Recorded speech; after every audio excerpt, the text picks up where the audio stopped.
Rough Cuts Adam Stanchek Thursday movie review. Wah!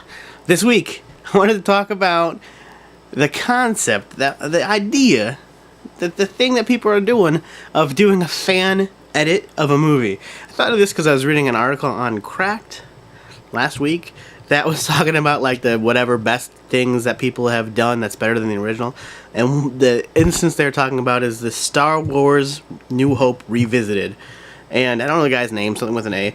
He took the New Hope, which is like a Star Wars movie, I don't know if you've heard of it, and he redid it in the way that he and other fans would like. And I was reading about this work that he did.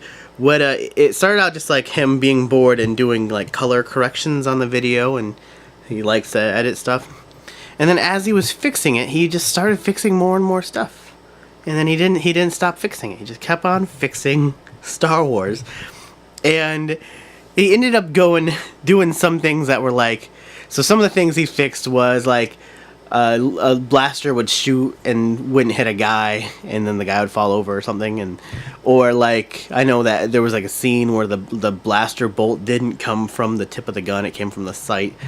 And these are little things that like you don't notice unless the movie becomes a cult classic and everybody looks at every frame of the movie, or little continuity errors where just like little silly things. Or some things that he fixed were things that the three prequel, the earlier parts of the trilogy added stuff to the storyline, like extra moons, the planets and stuff that weren't there. And so he added that stuff in, and he changed some musical themes and stuff like that. He threw a droid from the earlier, or the prequels, into this one in the pile of droid stuff, so you can be like, oh, one of the old droids it's a battle droid. And all this stuff. He gave Chewbacca a medal at the end, because Chewbacca didn't have a medal in the movie, apparently, and people were upset about that. And also, there's the whole Han shooting first thing. Well, in this cut, he makes Han shoot first. And, there's a lot of little things. And some of it was actually impressive work, where it's like there was just like little things where he put, it's like a whole new shot he composited where you can't even tell. But like I remember one of them is the dude gets his arm cut off in the cantina, and then the arm doesn't really match, what arm of the guy who got cut off, so he puts a different alien arm in there, and then he removes the blood because the lightsaber supposedly would have cauterized the wound, so then there wouldn't have been blood there. I mean, like, these are details that you don't pay attention to when you make the movie the first time, but as it becomes part of the culture, people really, like, the rules of the universe change, of the universe you create in your film. Now, there's the argument where you can't change art, because this was made, and its original form is how things have to be kept.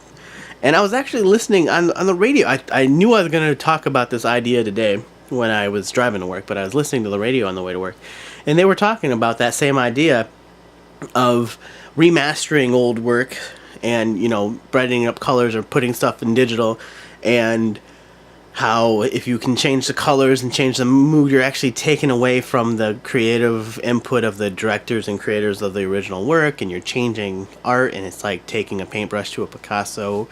And so there's a little bit of a disconnect on there, but I feel like, in my opinion, you're not getting rid of the original stuff. That's still there. You can go see an original edition of Star Wars. And to have George Lucas go back and add all this, like, Hollywood hype and add all these, like, the cut that he did with the 3D rendered extra animal monster things walking around, and where he, that whole drama. People got really mad about that, and he's the original creator. But I feel like I like the idea of fans taking work and building off of it. And it reminds me of my great friend and romantic sexual partner, Katie Blog, how she took some footage of a movie called Troll 2, and she cut a fake trailer to it, which is kind of the reason she was able to get her gig as, being the mastermind, producer, editor, cinematographer, filmer of Best Worst Movie. It's like you're a fan of something, you're as much of a part of it as the people who made it. It's yours now. Mario's mine now. Yeah, Shigeru Miyamoto made Mario, but he's been a huge part of my life. I have a freaking sticker of him on my wall. So if I wanted to make some kind of fan Mario something, I should be able to do it. He's part of me now, So it's a neat idea, and like I want to see something that somebody's passionate about, where you think about it. I was even hearing in the new Spider-Man movie there was a reference to, like, there's these two nerds who walked by, and they were debating the possible physics of the Spider-Man being able to web sling around and stuff like that. And I'm thinking, like, that's funny because that is something that people probably do argue about. I've never heard that argument before, but when Stan Lee and whatever Stan Ditka or whatever came up with Spider-Man, they weren't thinking that this is going to be like a thing where down the years people have to have a Mythbusters debate on whether or not that's possible. And then I heard on the radio the other day something about how there's some group of people debunking the ability for Batman to be able to use a cape to fly in, like they're trying to use physics to say, like, oh yeah, even if the cape was this material and even if he had this angle, no matter what, Batman couldn't survive diving down and catching himself with the cape. But like the Batman universe or the Spider-Man universe were created before that. These were things that people were like, that wasn't a concern of theirs because they were just trying to come up with the cool stuff. And then like the whole universe of that creation evolved from what's going on with it.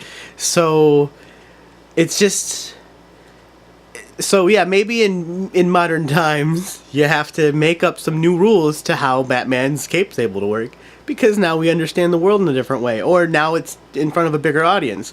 So like you have to explain things differently, or you don't, you just have to change the way that universe works. And it's because it becomes part of like the collective of society. It's no longer just like a work that somebody made. It's now part of society. Zombies got so huge, and it seems like every year zombies are more and more popular, and it's trendy to talk about zombies.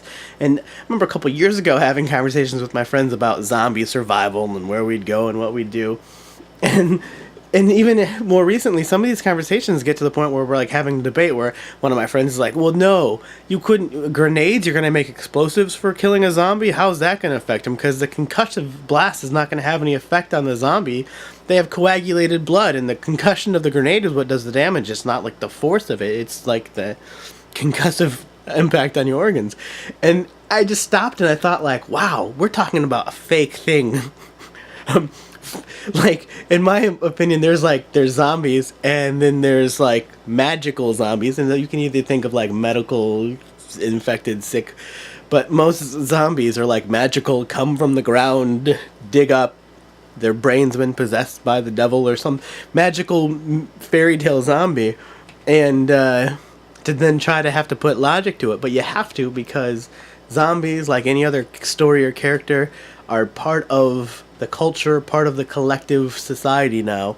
It's works that have grown through our input, and I like the idea and the situations. I like the concept that people are going out there and doing a fan edit or a fan revisit of old stuff.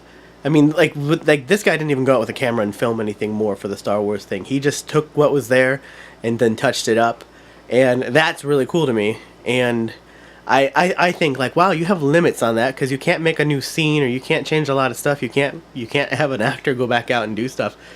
But I want to hear more about people doing this. I want to see more of this coming up, and it's something, if I had more time, I'd like to do myself, or I'd love to see something like somebody like Rob would do on one of his favorite movies, just to see how you would revisit something that you have so much care and love for. I think I mentioned it when I did my review of Wayne's World 2, how in my mind I wrote the entire plot line for Wayne's World 3. I took the Wayne's World characters, and it's so much a part of my life that I've already thought out the entire Wayne's World 3 plot line.